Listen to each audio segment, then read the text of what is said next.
Hey there, it's Rashida Geddes, your coach and mentor, and welcome to Business Talks, the place to find tips and insight on creating a business, career, and life in Montreal on your own terms. There is no shortage of talented women in business today who have the experience and work ethic to lead an organization at the executive level. And yet, women are still underrepresented at every level in the corporate pipeline. The reason many have been told is that women leave the workplace at a higher rate than men because of child rearing or because of lack of ambition. But according to a major new study of women in the workplace by McKinsey & Company and Lean In, that simply isn't true. Women are playing on an uneven field when it comes to the rate of advancement compared to men. One of the things I see holding a lot of talented women back is their access to mentors. In today's corporate culture, having access to mentors and sponsors within an organization are crucial to career success. My guest today is Tania Clarke. She has crafted a space for herself in the C-suite and is helping shift the pendulum for women's advancement. Take a look.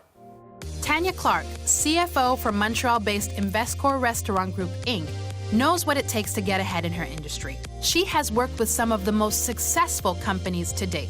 Tania is leaning in and excelling in an executive arena that was once predominantly male.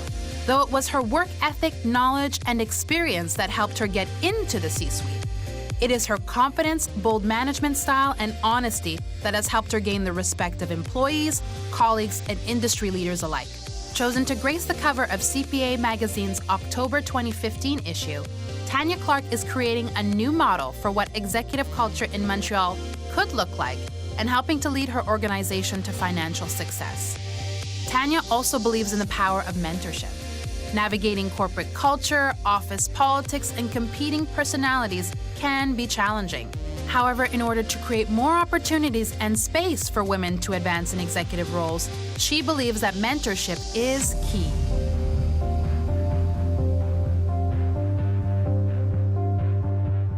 I want to thank you so much, Tania, for being with us today. I know you have a really jam-packed and busy schedule, and I think that this conversation is really something that everyone needs to hear, and I'm so glad you were able to do it with us today. Now, I know that you've had a very long and successful career here in Montreal. How has mentors and sponsors shaped your career? I've been very fortunate.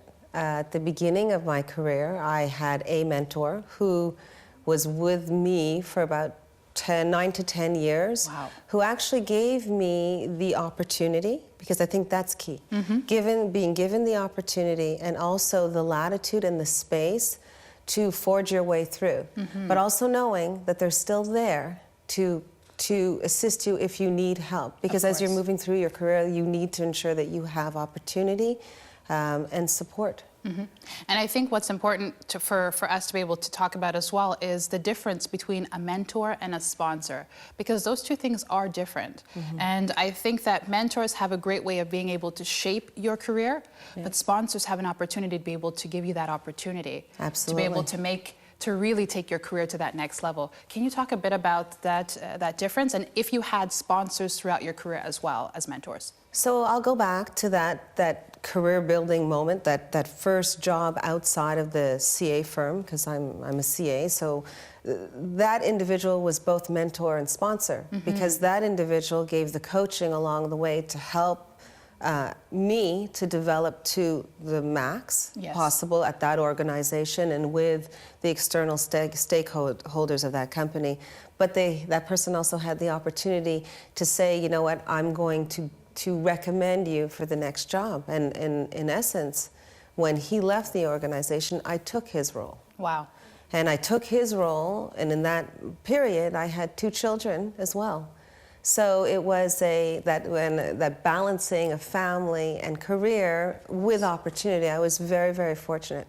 And just as a little aside, that individual works with me today. Wow. At the current employer. And I can see that that's how important relationship building is to any relationship, whether it be business or personal. I think that if you build a good relationship, a network of individuals, of people that understand what you're capable of doing and that are willing to help provide you with those opportunities, then you can take your career to any new heights and any level, right? Agreed. So you have to, as the individual, have to be willing to take the risk, to come out of your comfort zone. You also have to know or recognize that it is an opportunity, you being strategic, but you need that partner, especially as with females in business who not necessarily have the same quantity or of opportunities given to them. So it's a lot for women to be able to have all of that, especially if they've not been coached or trained or exposed to get there. Of course. And what would you say has been one of your biggest challenges to being a CFO in Montreal? I would say that one of the biggest challenges is understanding the unspoken.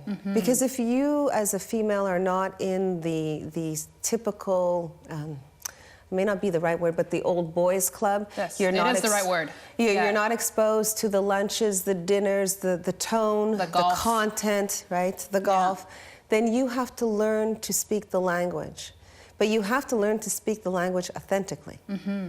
Because because women, in my experience, are judged a little bit more harshly than men. And you have to be aware of the social, political context that you're functioning in. Of course. And I think sometimes it's a little bit of a dance too, right? Because you are understanding that, you know what, you want to be as authentic as possible, and in order for that to be able to translate with your employees, with the people that you work with, and with your team.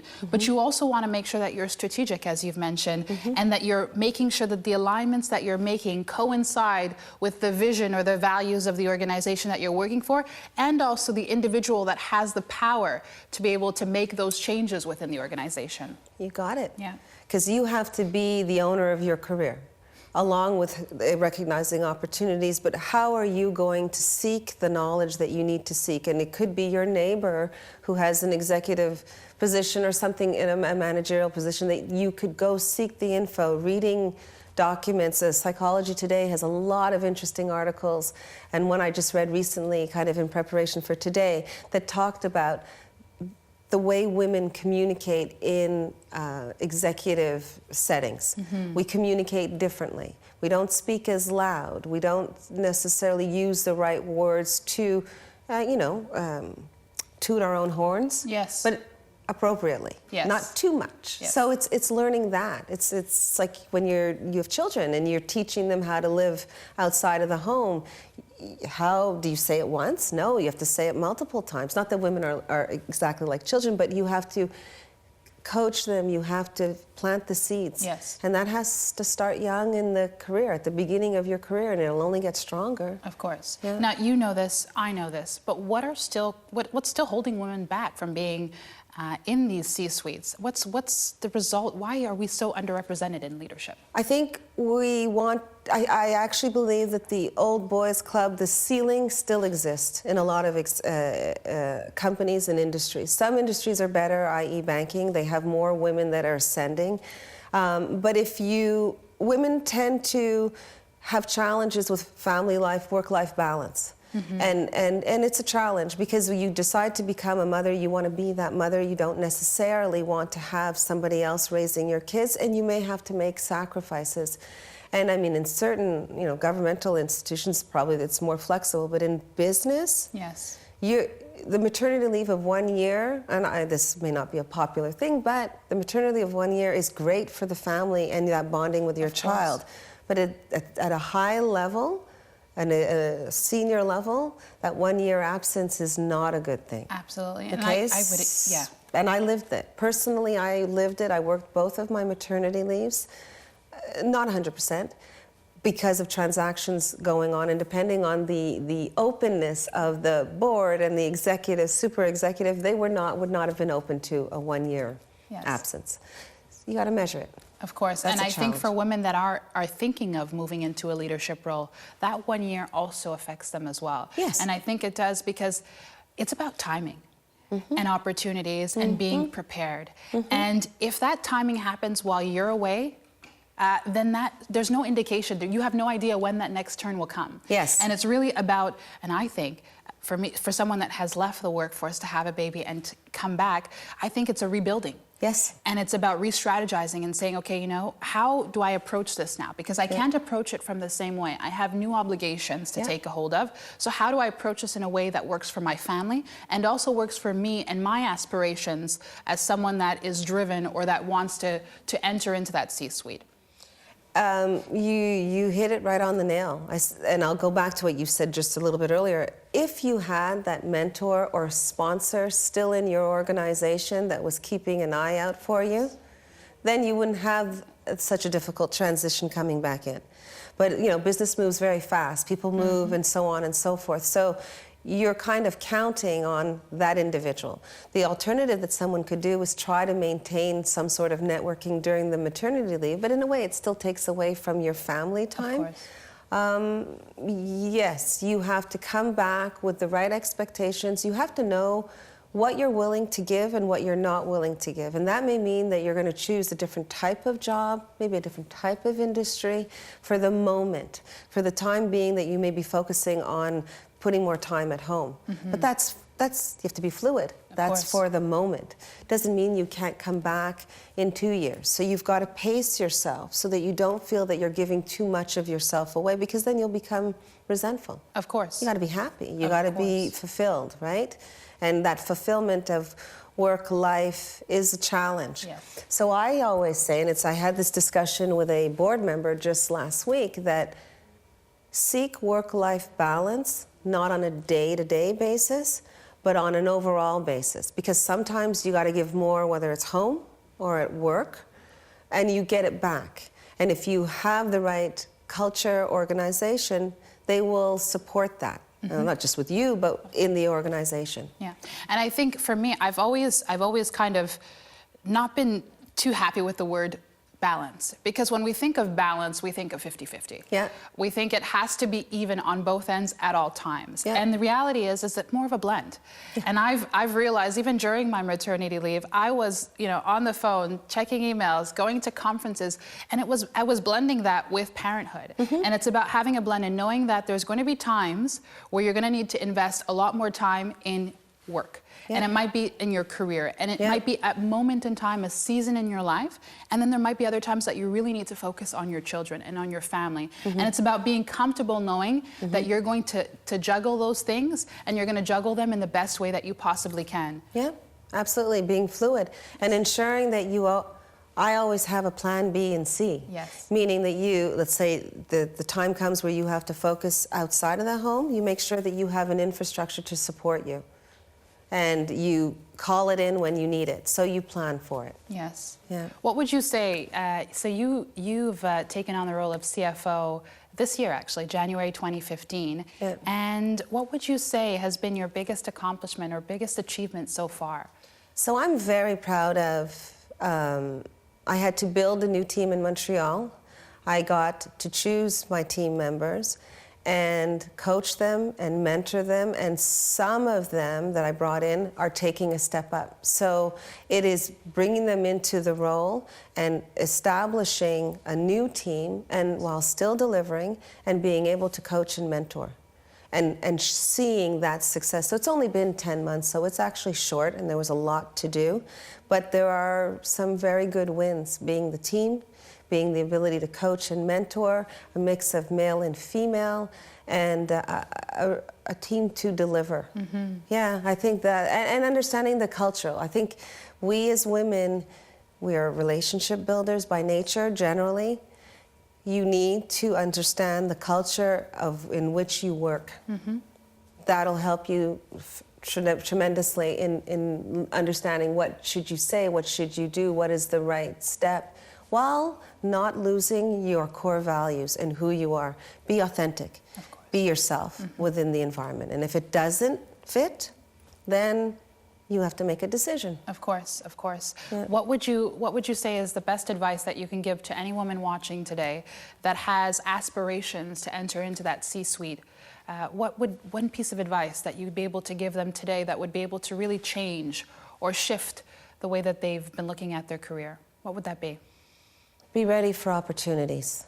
Love that. I mean, that means a lot. There's a lot to do to be ready for opportunities. So find a mentor, find a sponsor, prepare yourself, read be exposed, do your homework, know your stuff. And what can leaders already in executive roles do to really help create a pipeline for that C-suite, a pipeline of individuals and women that are capable of being able to eventually take over the reins of the company? So what we do, or what we've encouraged, is we bring in students. We do what we call stages, and we find where we make it known to the community, to the schools, the universities, even the trade schools, depending on the roles, that we're open for business, and we encourage students to come in, and that will help you. And the individuals that are interested in getting a taste of the work world, the earlier you get the taste of that work world, the better prepared you can be when you finally are at the point where you're deciding, who do I want to be when I grow up? Of course. So it's the company being open to it, and actually, it's being open and doing. Yes. So you can say you're open to that, but you've got to actually do it. And that's what I would say would be the best way to fill the pipeline from a corporate side. Yeah, and I think that's a very strong point to be able to make as well. Yeah.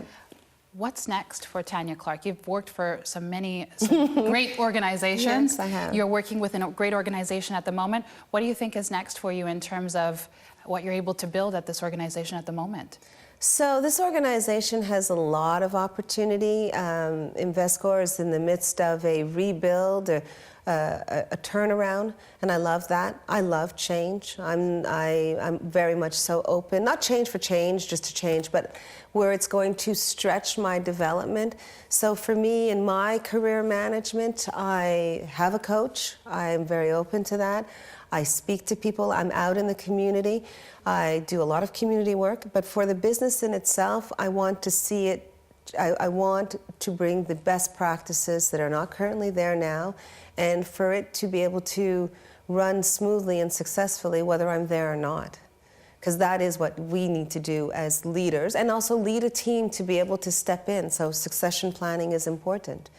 And you prepare for that succession planning from the day of hire. You onboard and you coach and you mentor and you train all the way through. So that is, to me, success. You know, you can walk away and it can run without you, and It can run smooth, clean, and efficiently. That's beautiful. Yeah. That being able to create an organization that can sustain itself after you're gone. Absolutely. I think that's an amazing feat as a CEO, as a CFO, or anyone in that C-suite. Yeah. Thank you so much for being with us today. I absolutely love this conversation. Me too. And I'm hoping that those at home got to see the amazing information that you were able to provide today. So thank you for that. Thank you, Rashida. Have a good day. You too. My interview with Tania today left me with two big takeaways. The first takeaway is, if you need access to sponsors, mentors, or coaches, don't be afraid to ask. You need to be prepared for those opportunities, and in order to be prepared, you need to have the support and the people behind you that can help catapult your career. The second takeaway that I have is you need to get in that room. I don't care if it's you that's getting in that room or someone that's advocating for you, but you need to be in that room in order to be able to access those opportunities. I want to thank you all for watching today, and I want to thank my guest Tania for her amazing advice. Are you looking to create a business, career, and life in Montreal on your own terms? Do you want to leverage your strengths so that you can transform your life? Visit RashidaGeddes.com to know how I can help you and your business. Empower, mentor, lead, and never stop learning. Bye for now.